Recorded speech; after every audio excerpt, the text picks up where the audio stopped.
और यूपी के बुलंदशहर जिले में गंगा नदी पे निर्माण किया जा रहा है और एक पुल का हिस्सा यहां भर-भरा के गिर गया। लेकिन राहत की बात यह रही कि इस घटना में कोई हताहत नहीं हुआ। 83 करोड़ की लागत से इस पुल को बनाया जा रहा है। लापरवाही को छुपाने के लिए बीम को गड्ढा खोदकर दबाने में कर्मचारी जुटे हैं और ग्रामीणों ने घटिया निर्माण सामग्री का इस्तेमाल करने का आरोप लगाया और यहां पे हंगामा किया।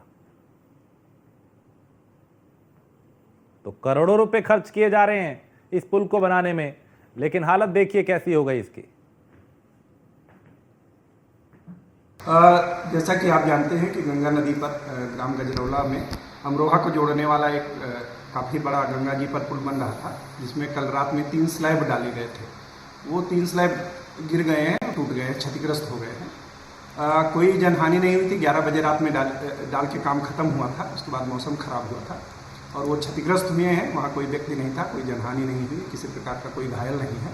परंतु काफ़ी बड़ा पुल है और इसकी गुणवत्ता अच्छी होनी चाहिए। इसके लिए मैंने सीडीओ साहब की अध्यक्षता में एक कमेटी बना दी है जो जांच करेगी और अगर कोई दोषी होगा उसके विरुद्ध कड़ी कार्रवाई की जाएगी। यहाँ ये बताना उचित है कि ईपीसी मोड पे पुल बन रहा था और इसके गुणवत्ता की समय समय पर जांच भी कराई जाती रही है।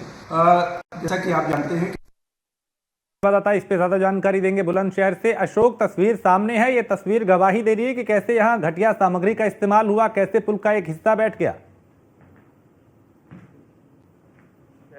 तस्वीर खुद देख सकते हैं कि किस तरह की भ्रष्टाचार की नींव पैदा की जा रही है, जहां 83 करोड़ की लागत में ये निर्माण किया जा रहा था। एक दूसरे जनपद को अमरोहा बुलंदशहर को जोड़ा जा रहा था।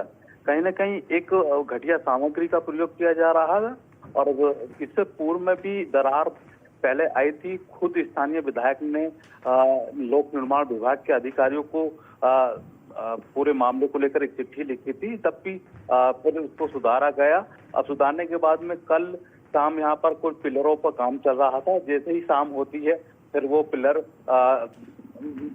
भर-भरा कर नीचे गिर जाते थे। कहीं ना कहीं ये साफ नजरिया है, घटिया सामग्री है। इस पूरे मामले को डीएम ने तत्काल सीडीओ के नेतृत्व में जांच टीम बनाई है। देखना होगा जांच के बाद इस पर क्या कार्रवाई की जाती है। हालांकि डीएम की तरफ से साफ निर्देश हैं, अनियमितता पाई जाती है उनके खिलाफ विभागीय कार्रवाई होगी, चाहे कंपनी के अधिकारी हो चाहे लोक निर्माण विभाग के अधिकारी हो। जी बहुत शुक्रिया अशोक जानकारी के लिए। तो लापरवाही से लोगों की जान भी जा सकती थी। एक बड़ा हादसा यहाँ टला है। गंगा नदी पे निर्माणाधीन पुल भर-भरा के